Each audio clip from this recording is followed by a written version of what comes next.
Good evening, welcome to a relaxed video. This is part 2 going out on the evening. This is your automotive stories where I told you all not to incriminate yourselves. Going to be quite a long video, this one, sort of podcast style. I'm not going to edit it, don't worry. Willy Wonka isn't going to interrupt and shout at you. But you lot, crikey, you've got some stories. So I'm just going to work my way through them and let me know in the comments what you think. This is a selection of your most incriminating moments from your motoring past. Let's kick off with this one from James Bellis, who is going to set the trend for this video by saying, if it's not right, do it at night. I think everybody in the comments is in agreement with you, James. So let's go. Let's have a look at your most incriminating moments from your motoring career lives. Charles Auld. Hi, Geoff. Back in the 70s, I drove from the north of Scotland to Glasgow in my Triumph Stag. I bought a Series 2 Land Rover and a trailer which had no lights. I put the Stag on the trailer, turned on the car side lights and drove 200 miles home during the night. Thank you for that one, Charles. That's a good one. The real DOJJ. I heard of someone who outran a police helicopter on the M25 many years ago. They weren't chasing him, but wouldn't have caught him either if he hadn't slowed down. Google tells me that said vehicle averaged at least 71 miles an hour, over 97 miles, but Google is sometimes wrong. There's quite a lot of people who are probably going to try and call bull on that one, but I spent some time today in my other Renault with someone who could corroborate that story, because the person that I spent time with today was once chased on a extremely high-power Kawasaki motorbike and outrun the helicopter, and then hid at Birmingham Airport because he knew that the helicopter couldn't go there. So these stories are out there. Philip G. Rice, in the late 60s, John Wolfe, who died in a crash racing at Le Mans in 1969, had his race operation just off the A1 in St Neots, Cambridgeshire. One night at around 2 a.m, as I was driving home from my shift work job, I came across a dragster on the A1 going north just beyond Southo. It was not on a trailer, it was being driven on the A1, a full-length rail, proper dragster. I like that one, Phil. Ray says, I passed a police car on the M1 at 2:30 a.m. in the rain, doing 143 miles an hour. I don't know if that was the police car passing you or you passing the police car. Do let us know what car this person that definitely wasn't you was in at that point. A real 14 pro golfers on a mini-moke in Guadeloupe to get to a restaurant.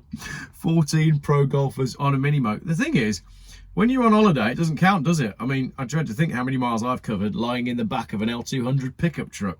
Been all across South America lying in the pickup bed. Farney, GYO, says, back in the 90s, I bought a Reliant Robin in Ongar. It broke down a quarter of the way home to Grays, about 20 miles away. Me and my dad towed it home with the Fiat Cinquecento at midnight. The Reliant had no lights. I can't believe we got away with it. Brilliant. MGOCAN6593. Geoff, I'm having a few problems with YouTube. I'm getting notifications. I'm not getting notifications. I've clicked subscribe several times on different days in the last week or so, but it doesn't seem to be working. It seems the algorithms are targeting your excellent channel. You're hitting a nerve, I reckon. I'm inclined to agree. Make sure you are subscribed. Alan, towed a car with no doors, interior, bonnet, boot, half the engine stripped of ancillaries and no lights at all, with my friend sat on a milk crate, 12 miles down backcountry lanes and then through Lincoln City to the scrap yard. On the way back, with the alloy wheels in the back of the van and my mate who was a career criminal, he stuck his head out the van window just as the police drove past. So the police pulled us over and asked my friend by name what he was up to and asked to search the back of the van. I later put in a complaint against the senior officer for searching through my glove box without my permission, as the vehicle was legal and nothing to do with my passenger. They saw the alloy wheels in the back, the logbook stating the car was just scrapped, with a receipt and they had no cause to seize the wheels. Thank God they hadn't seen us an hour earlier, as my friend has no license either. Triple whammy. Tommy Edwards. Back in the late 80s, my mate bought a dog of a Peugeot 104. I was helping him to fix the passenger door that wouldn't properly close, but the door pillar was too rotten to fix. So to get it home, I had to hold the door in place.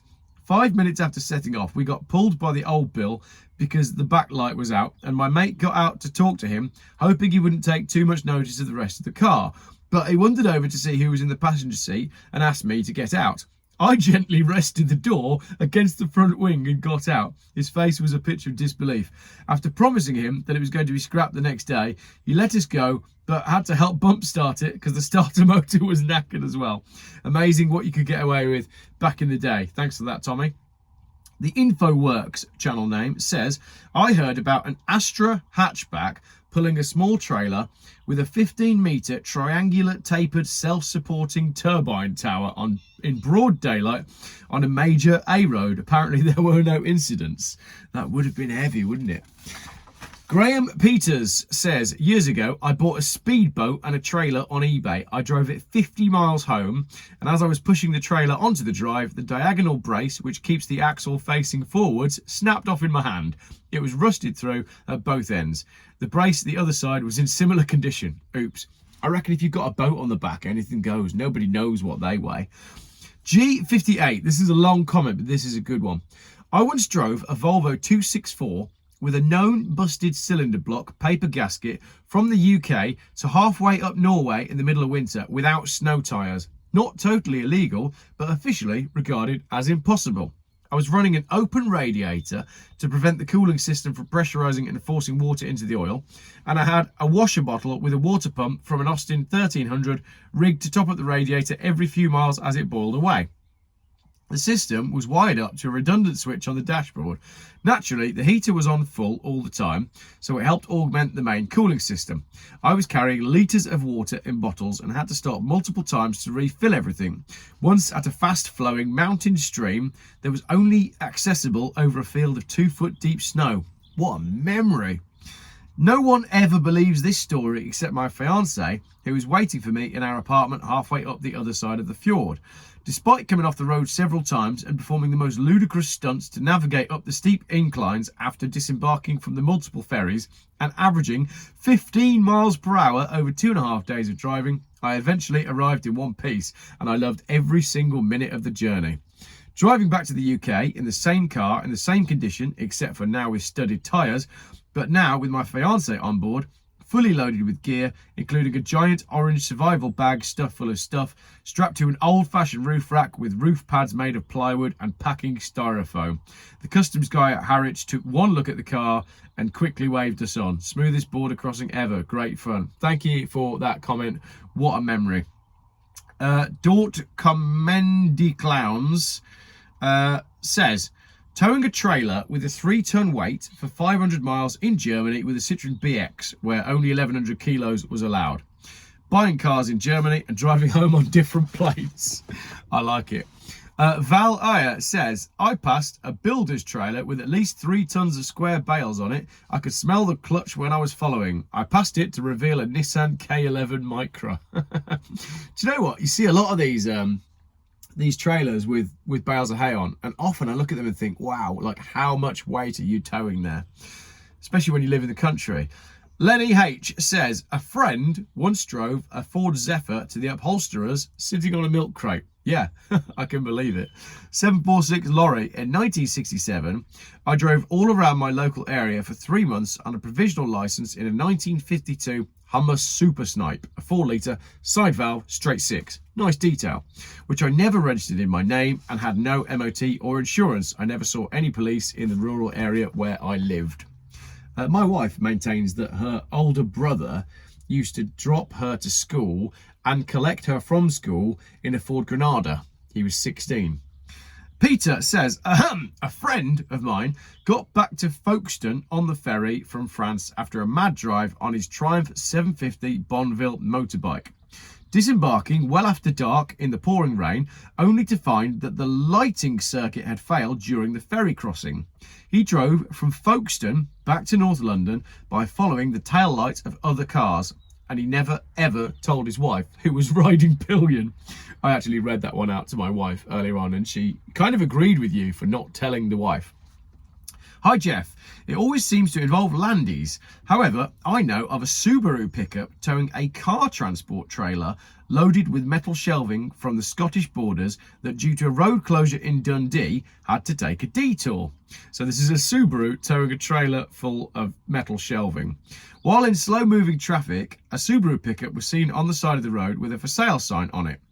Long story short, the newly purchased pickup was towed by the Old Faithful pickup with an old AA A-frame trailer connected onto the tow bar of the newly purchased pickup. So this is a Subaru towing a Subaru, which is towing an overloaded trailer. The lights on the trailer worked due to a Halfords wiring extension, and correct number of plates was on the trailer. Except for a slow-speed jackknife on a roundabout on the Kingsway, the trip to New Aberdeen went without incident. Unfortunately, Old Faithful, the Subaru, went into single-figure miles per gallon. Allegedly, he adds. Great story. Zippy5131 says, when in the RAF on bomb disposal, and I can go public with this one as the squadron doesn't exist anymore and I left many years ago, travelling to Pendine Beach to do some clearance work in a lovely emerald green landy ragtop, stuffed to the gills with P4 plastic explosive, while smoking away quite happily with my mate Tony, sitting in traffic waving back to the kids in the cars, thinking your dad wouldn't be sat there if he knew what we had in here. High explosives, I like it. The Niper Light says, so I'll tell a story about the naughtiest vehicle-related thing I got away with. I'm from another European country, so try and catch me. Yeah, that's the attitude that many people have. In 2019, I imported two Yamaha XJ6N motorbikes from Germany. Both were 2010 model bikes, they were 9 years old, both for a price too good to pass on. Hence why I purchased two of the same bikes. I was planning to sell at least one for a profit. In the start, I went to the import office and I legally imported the first bike. I rode around on this bike for about a week until I decided I liked the colour on the other bike as well as the nicer but not very legal straight piped exhaust on it. Me being a dumb and broke 20-year-old at the time, I decided it would be a good plan to slap the plates of the already imported bike onto the not yet imported bike and just ride around on that bike for a while until I had enough money to import the other one, and until the import office had enough time, 6 to 8 weeks. A couple of weeks became a couple of months, and before I knew it, I had been illegally driving around on my second XJ6N and practically forgot that it was a non-registered, non-insured, non-road legal bike until I drove right into a huge police checkpoint. They ran the plates and ran the VIN number and checked the technical road legality of the bike and concluded that I was committing a lot of offences by driving it on the road. So they were going to fine me for riding without a licence, because the bike was too high power for my licence, riding uninsured, riding with false plates, riding with a straight piped exhaust, too much noise. They were going to impound the bike and register it as non-roadworthy, and they added a fine for having too little rubber on the rear tyre. In the end, right before they decided to fine me, a higher up police chief said, wait, the vehicle's not registered in this country, then we're not allowed to impound it nor register it as non-roadworthy. Because of this, the officers seemed confused about what to do with this situation, and for some reason they decided they could not fine me for any of the offences other than the finished rear tyre. I got to walk the bike home and import it, and I never heard from them again. And the fine for the finished tyre? I asked for proof of the measurement they did on my tyre profile after the fact, and they couldn't provide any proof. It seems like they lost the pictures they took on the night. I got away with it without paying a dime or facing any other consequence. I don't think I'll ever get that lucky again, nor will I do something that stupid. Great comment, thank you. John says, back in the early 90s, I towed another boat one. I like the boat ones. Back in the early 90s, I towed a 26-foot sports cruiser with a curb weight of over 2 tons with a 1990 Vauxhall Astra 1.3 from Guildford to Littlehampton.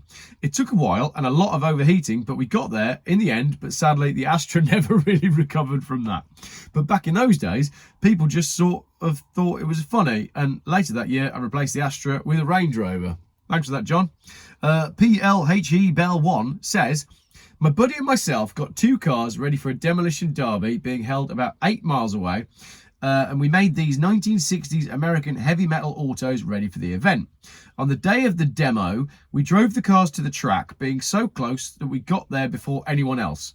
A few hours before the start, other demolition cars started driving up, but from much further away cities, and behind some of the first cars pulling in was the state police with a handful of ticket books. I think there were 5 state police busy writing citations for things like no windscreen and no tail lights and no headlights and no turn signals, no registration, no insurance, no rear view mirrors, and on and on. Because all those items were stripped off these autos for the event, plus any driving offences some were unlucky enough to be caught while showing off. I think even 1 or 2 of the dudes might have been hauled away in cuffs after their reasoning with law enforcement didn't bear any fruits. The drivers became upset. Holy smokes, were we lucky, unlike the others. Taught me a lesson. Always be early for things. 2 things I like about that. I like that the lesson that you learnt was always be early. And I like that you said, holy smokes. Are you actually Robin from Batman and Robin? Adelino says, the worst thing I did with the car was carrying pallets on top of the car with no roof racks on the car. It was a Ford Escort. Yeah, overloaded roof racks. That's another thing that I like to do as well. Modark the Mauler says, a friend drove a 1960 era motorcycle without an MOT and licence, was stopped by the police because they thought it looked cool and wanted to check it out. After a pleasant chat, they let him drive away. Nice one. Of course, back in the day, you did have to have an MOT, whereas now I don't think you do. Basket Case says, I once heard a story of someone who won an ex-military van at an auction in the Midlands somewhere. It wasn't registered for the road, had no number plates or any paperwork at all, and then someone drove it all the way to Brighton in the middle of the day without any hiccups. And then illegal if you didn't get caught. John says, in 1974, I got done for speeding at Tadcaster Court in my Davrian Mark V. I don't know what one of them is. Maybe someone can confirm in the comments. But I had forgotten to bring my driving licence to court, so I was banned until I could produce it. On my way home to Leeds, I saw a police roadblock ahead, so I did a swift left off the dual carriageway and continued on home. Next day at work, a colleague told me he'd been listening to the police radio and heard someone had seen through the courthouse window a banned driver and reported it, so that was what the roadblock was for. To this day, I cannot explain why I heard nothing about the matter. Someone else has just gone away with it. Peter Brunding says, a mate of mine back in the 90s rolled a Nova SR heavily on a local disused aerodrome. I wasn't in the car with him, but late at night, to save incrimination, someone had to drive it 5 miles with 1 missing back wheel, 1 locked up back wheel, no glass, no lights, and leaving a trail of oil. In fact, the trail of sparks from behind was probably better than 2 5-watt bulbs. Thank you for that, Peter. I loved my SR Nova. I didn't own it very long, but I did love that car. In fact, the seats on the SR Nova were not dissimilar to the headlining on this sort of checker plate. Chris says, a friend of mine told me how in 2003 he towed a Dutton kit car home on a twin-axle trailer with his Citroen 2CV. The journey included the A1, M25 and M3. Apparently, he kept it pinned in second gear most of the way, holding 40 to 45 miles an hour. The trailer with the car in it probably weighed 1,100 kilos. That would have been 1, triple the car's max towing weight, 2, driving slowly on a motorway without a flashing amber beacon, and 3, his licence limited him to 750 kilos max towing. So 3 offences. Both the car and trailer and the load arrived safely at home without incident, and he actually enjoyed the whole journey. He's bloody mental, if you ask me, and he has photos to prove it, although they would be incriminating. Well, hold on to those, Chris, and don't incriminate your friend. Tim says, back in the 60s, I was in an old 1953 Ford Consul that my older brother, who was 19, had just finished fitting a homemade front wing onto to get it through the MOT. He paid £15 for the car because he was a sheet metal worker. I was about 11 at the time and the passenger door wouldn't stay closed, so my job was to hold the door strap to keep it closed as he drove it home from his mate's workshop. He drove past our house and did a U-turn to go back, and my door flung open with me hanging onto it. There were no seatbelts required in those days. Luckily, my brother pulled me back inside, but it didn't deter me from helping him in the future though.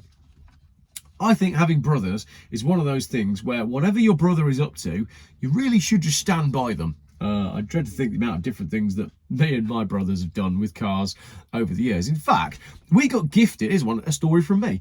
We got gifted a Mark III Ford Fiesta from a lady at the church, and we thought it was brilliant. It was really generous of her to gift us this car. We were just getting to the age where we were getting on to learning to drive. I think I was 17, didn't have a driving license, and my brother would have been 15 going on 16.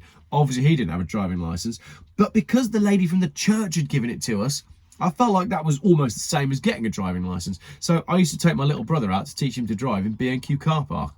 up until the point that my dad found out that that's what we were doing, and then he really, had a go at me for the fact that I shouldn't really be. I just felt like I was doing a driving lessons, but it was okay that I hadn't passed my test. Anyway, that Fiesta, it turned out, that the old lady had generously gifted to us was completely rotten, and it required hundreds of pounds of welding to actually get an MOT on it. So it must have had no MOT at the time either. Don't know. Lee says, I still have the Sun newspaper my pal gave me back in the late 80s.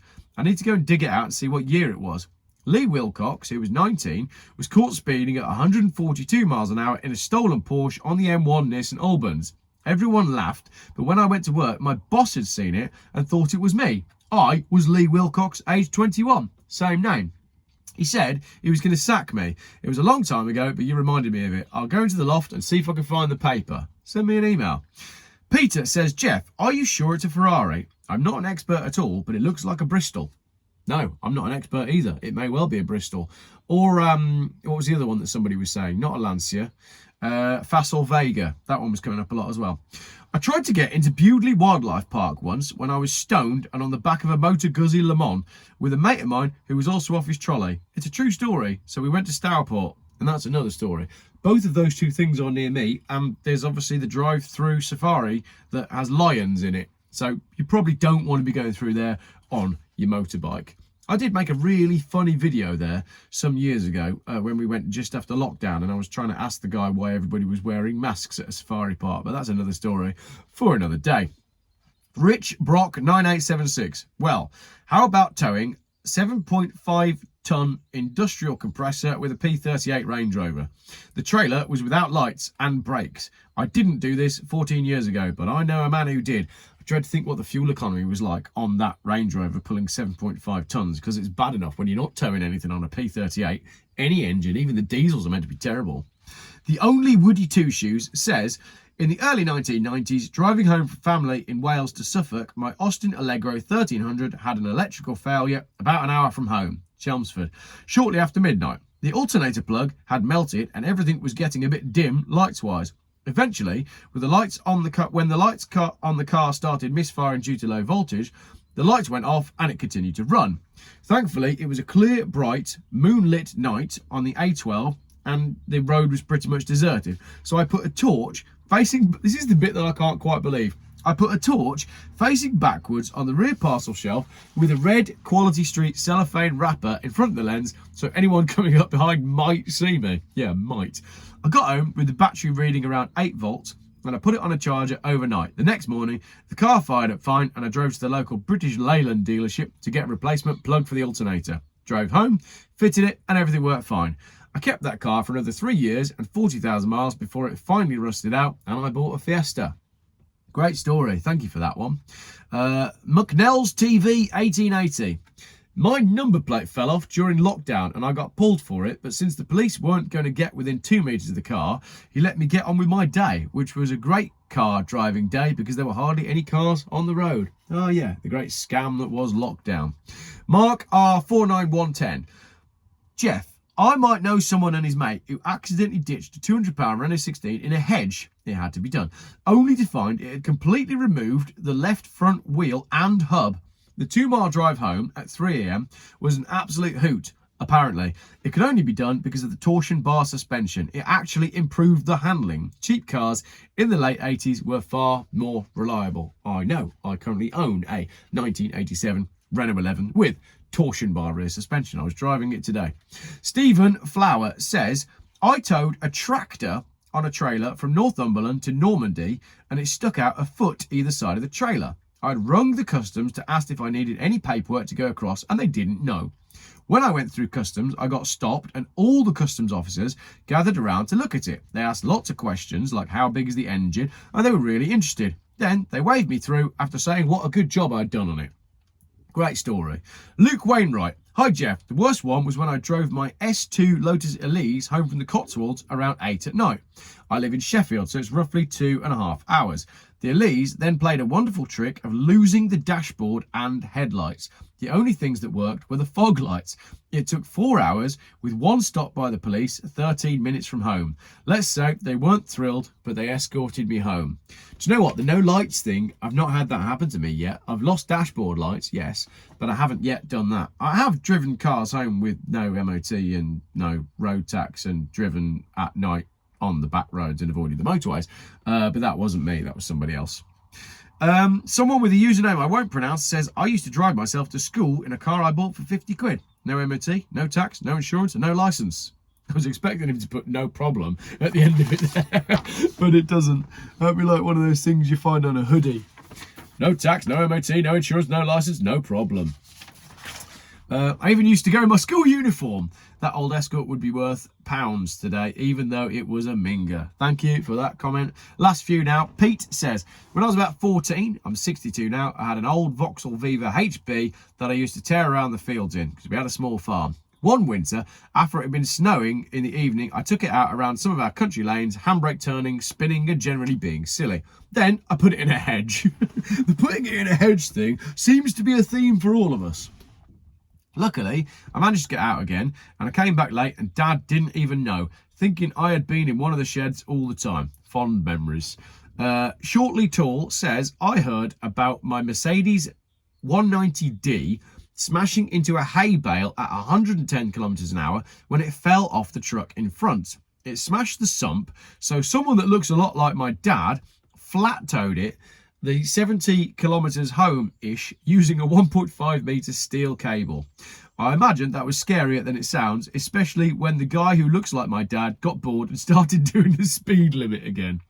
I don't like towing cars. It's not fun. Oh, actually, yeah, we've done some dodgy ones towing cars, me and my brothers.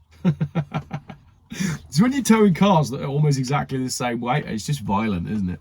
Nikki says, back in 1981, I did a bit of buying and selling cars. There were a couple of old wrecks that I'd taken in part exchange. A bright yellow, brush-painted Vauxhall Viva HC and a mini pickup. The local scrapyard was only a couple of miles away. I was running a Mark 1 Ford Granada at the time, so I decided to tow both the Viva and the Mini to the scrapyard. I tied the Viva to the Granada and the Mini pickup towed by the Viva. So the Viva's on the Granada. No, the Vivas must be tied to the Mini, and then the Mini's tied to the Granada. The Mini had no steering wheel, so one of the lads working for me steered it with a pair of mole grips. Hey, if it gets the job done and you don't get caught, job done.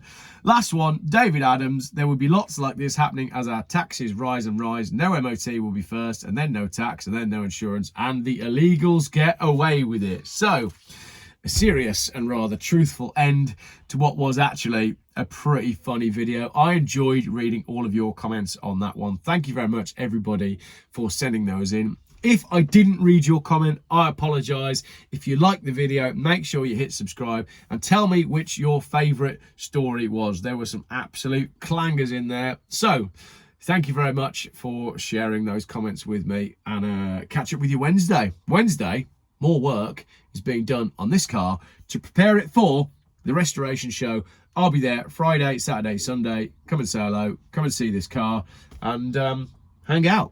Yeah. See you later. Cheers for that.